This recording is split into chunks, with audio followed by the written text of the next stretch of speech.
Ona көп қабаттың үйдің алдындағы 6 контейнерді Хамкостың жұмысшыларының бары тасалап атат бұяқта. Мына.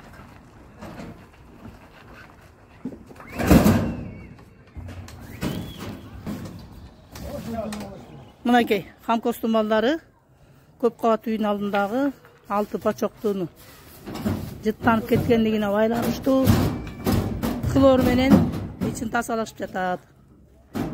Хлор сеп, су менен хлор менен tasalaşıp.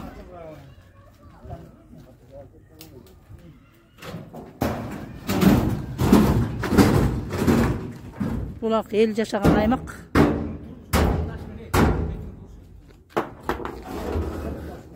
Адиле сени мен немеге жөөп жиберем бияка. Интернетке мактап. Адилет деп кой. Бак кетип. Мынакей Хамкостың жұмысшылары келіп, бұяқта тазалау іштерін жүргізіп атат, санитарлық хабалына хлор менен